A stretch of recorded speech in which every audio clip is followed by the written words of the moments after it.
Hey guys, Aaron here. Forgive me if I sound a little allergic or nasally today. I'm kind of fighting either a really bad allergy outbreak or a cold, but I figured I would get this video done for you guys. This is a new custom traditional knife of mine. This is made by Rick Menefee, who's a knife maker out of Oklahoma that specializes in traditional folding knives. I had the opportunity to trade into this knife just a couple weeks back. I've been carrying it since, and I figured I would throw together a quick review for you.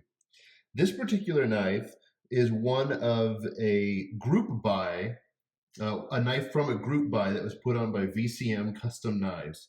That is a custom knife dealer that specializes in custom slip joints. He sells a lot of John Lloyd's and Brett Dowells and Menefees and the like. But before we get too far into the review, let's go over some basic specs on this knife. The overall length you have here is 6.5 inches, leaving you with a blade of 2 inches, 2 5/8 inches. That's the cutting edge of that blade. The steel is CPM 154, and the weight is 3.5 ounces.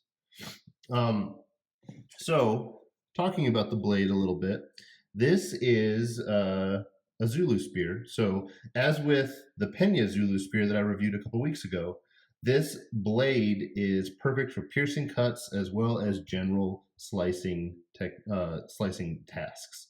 The blade is a very thinly ground, hollow ground blade, that is,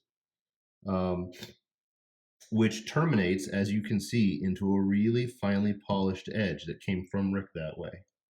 One major difference that I see in a Menefee compared to others' knives is that he crowns the spine. This does two things. First, I think that it really classes up a knife to have this polished, rounded spine here. And then I also think that it will aid in the blade passing through material. Chris Reeve knives are famous for having crown spines, Sabenzas and the like. One criticism that I have heard about the crown spine is that it detracts from the seamless blade to spring fit up. Not something I would necessarily concern myself about. So, speaking about the ergonomics, this knife is super comfortable in hand. As you can see, it's pretty thick. Rick left a good amount of material on here from the micarta scales and the red liners and stuff like that. That allows it to really fill out your grip nicely. It sits right in the hand, and it's really, really comfortable to hold. As with a standard Zulu spear, the negative angle towards the butt, as well as kind of the swell, the palm swell, really locks it into your hand. And Rick's is just particularly comfortable due to the kind of the girth of it. Action. So, as we've talked about in previous videos, traditional folders are typically evaluated by the terms walk and talk. This is a reference to the smoothness of the knife as the blade travels against the spring, and the snappiness it makes, snappiness sound that it makes locking into each position. This knife's walk is exceedingly smooth with a pull of maybe 7 out of 10, and the talk is great with a really nice snap into each position, including the half stop. As you can see, this knife centers up perfectly and has no play in any direction. So, fit and finish. One thing that I'd like to talk about when it comes to slip joints in general is fit and finish. Most of these knives are built according to patterns with minor differences from maker to maker. But one area that can really be scrutinized is how well each particular knife is made by each particular maker. With that said, the Zulu by Menefee is incredibly well made. All the pins, including the shield and the pivot, are completely flush. You can feel no transition whatsoever as you run your finger across them.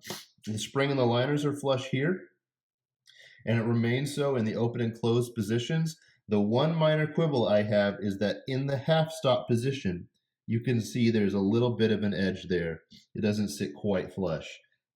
That's not that big of a deal. Of any of the positions for it not to sit flush, the half stop would be the least important in my opinion.